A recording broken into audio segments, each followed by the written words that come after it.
Yo, what up, you guys? Welcome back to today's video. Welcome back to today's show and everything. And welcome back to me just sitting and talking to the camera and everything. Because today is going to be another great sit and talk video discussion. Today is going to be another great sit and talk video discussion. And I hope whoever watches this, it reaches them and kind of speaks to them. And I hope today's video helps someone in some way.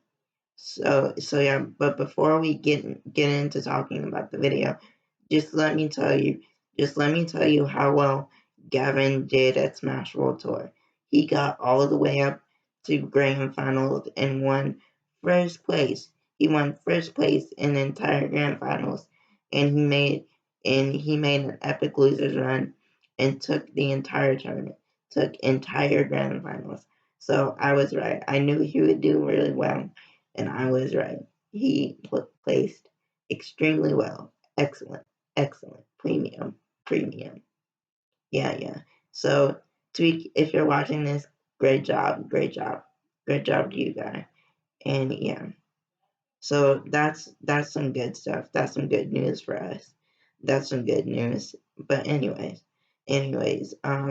today's sit and talk topic is gonna be really dark and kind of depressing, and it's actually gonna be very sensitive.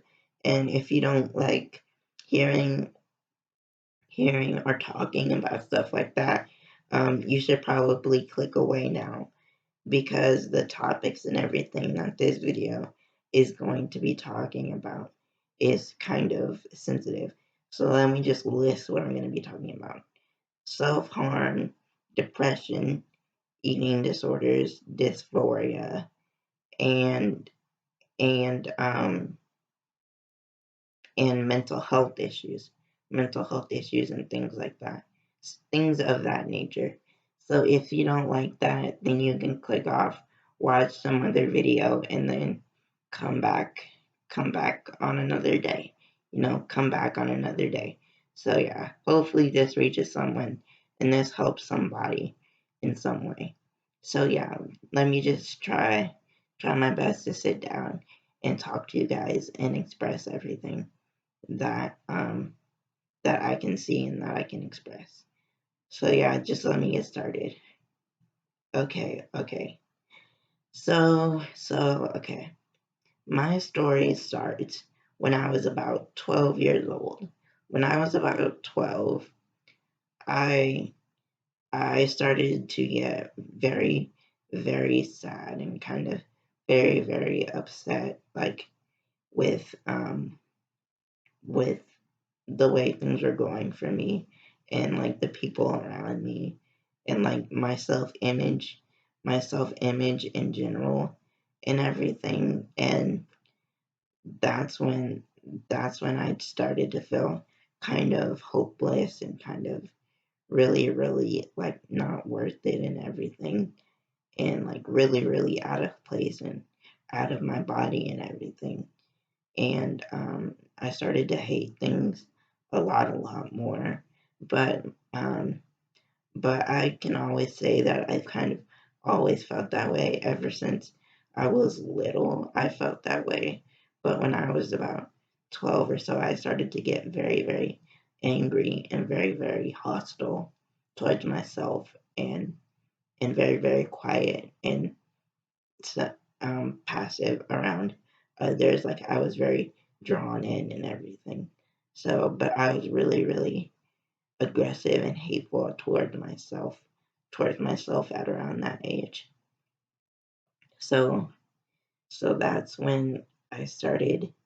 I started to want to take things into my own hands, and I kept like trying different ways to like hurt myself and like feel the pain that I was feeling inside, feel the pain that I was feeling inside and everything.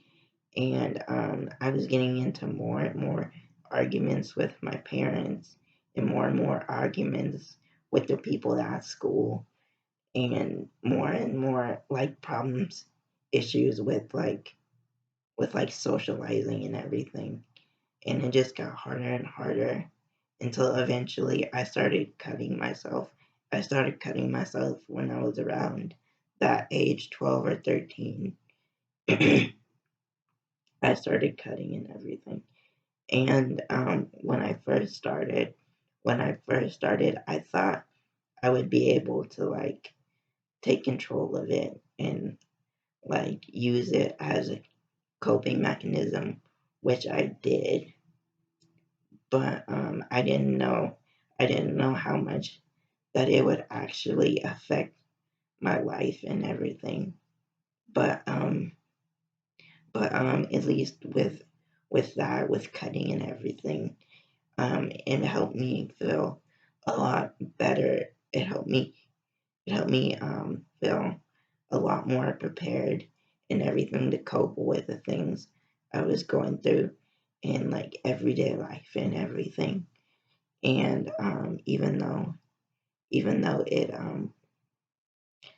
that in itself caused me a lot of pain, it it, it helped me relax and helped me get through the day. You know, it really became it really became like an addiction and everything and everything like a lot of self-interest behaviors usually do. You know, so and I knew I wouldn't be able to stop if I started, but I just didn't care. I just didn't care. I needed a way out. I needed a way out. So yeah. So yeah. And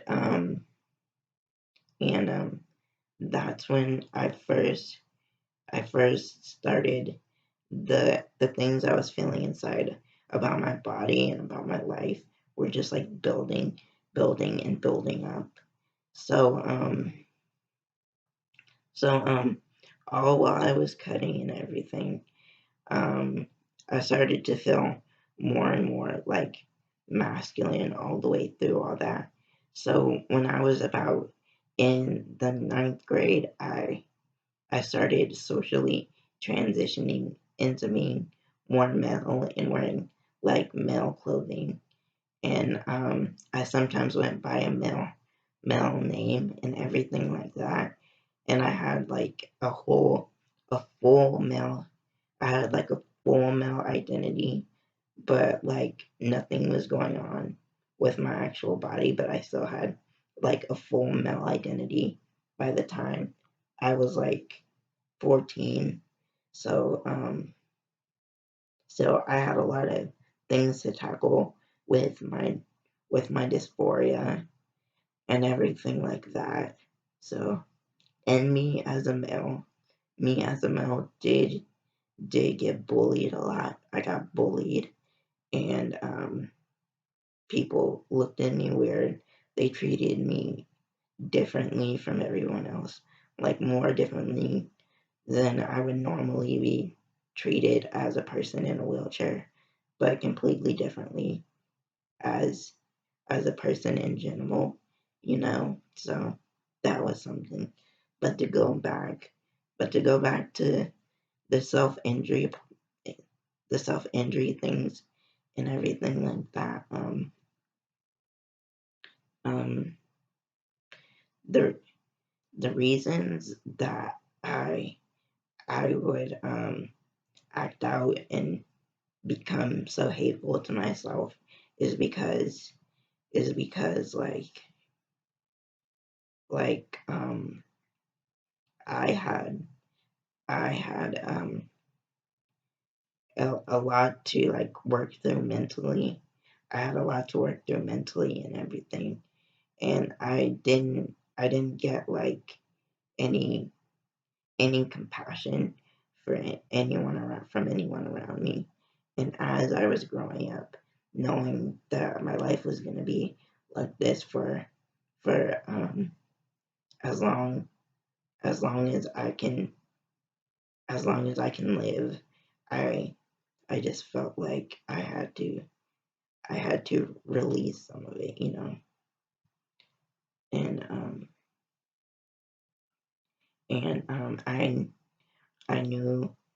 I knew like if if I didn't if I just sat there and let the sadness build up, I would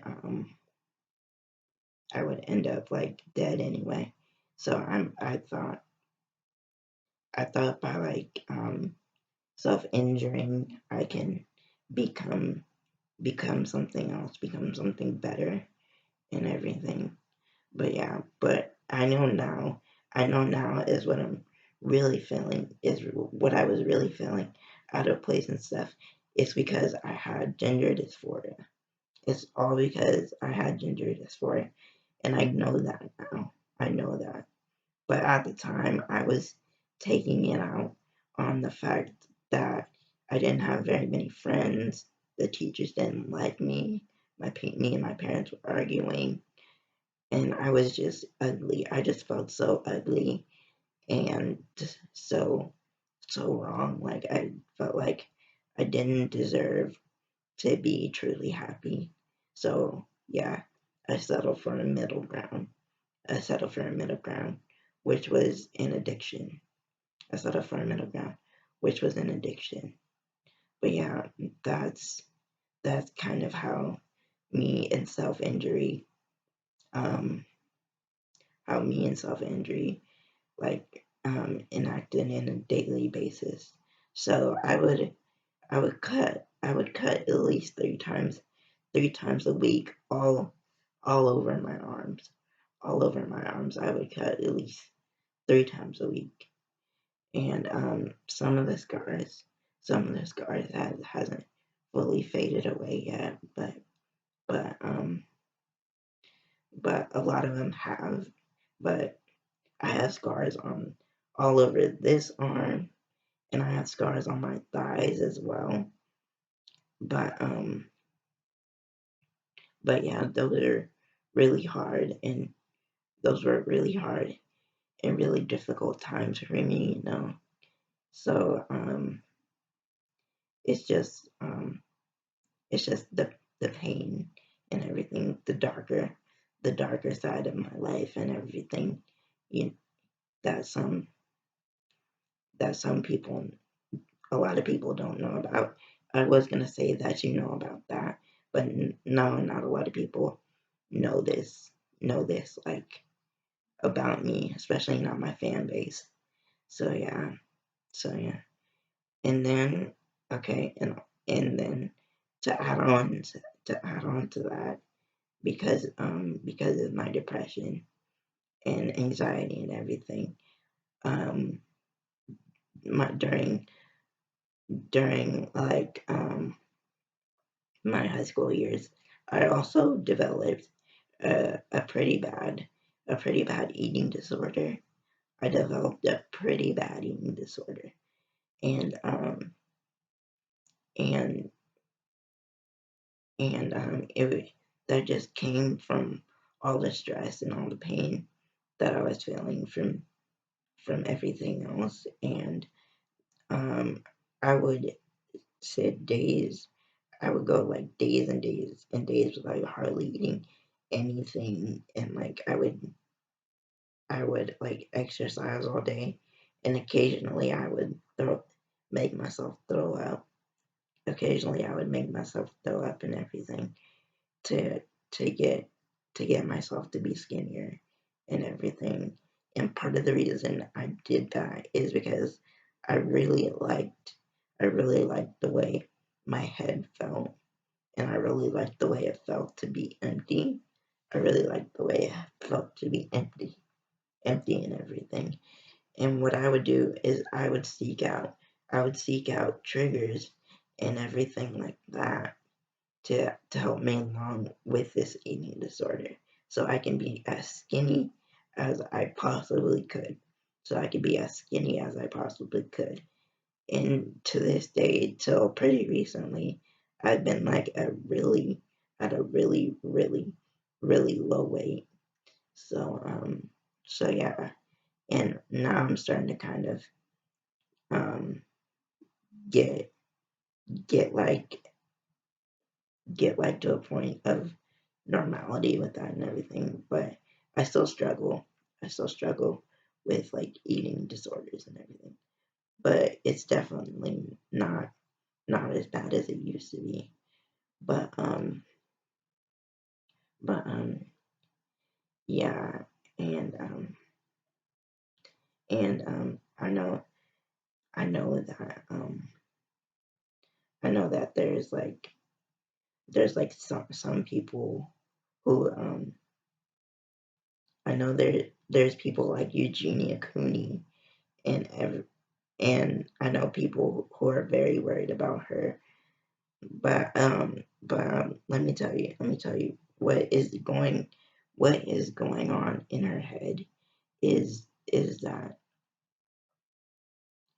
this isn't that bad, and you don't really have to worry about her because she's still alive, and being skinny is all that keeps her all that keeps her moving, and all that keeps her like like all that keeps her um on the right track in her mind. That's all that keeps her on the right track and everything in her mind. So that's probably why she keeps starving and keeps doing this to herself because it's something that keeps. Hold on, hold on, hold on, hold on. Let me start that over. Let me start that over. I know there's YouTubers like Eugenia Cooney and the only one I can think of is Eugenia Cooney, but YouTubers who are like infamous for their weight and everything, and what they're thinking is that this is a perfectly healthy way to live and everything because if they can live through hurting their bodies, they can live through anything else that hurts their bodies from the inside or the outside, you know, and it's all that keeps them running and keeps them moving and keeps them afloat because they're scared of the real world.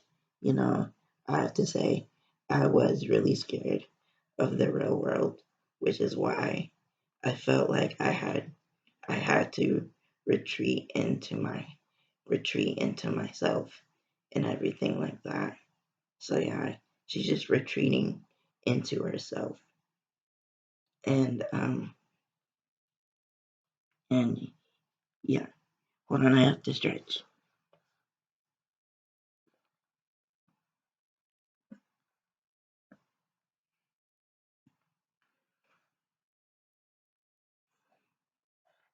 Hold on.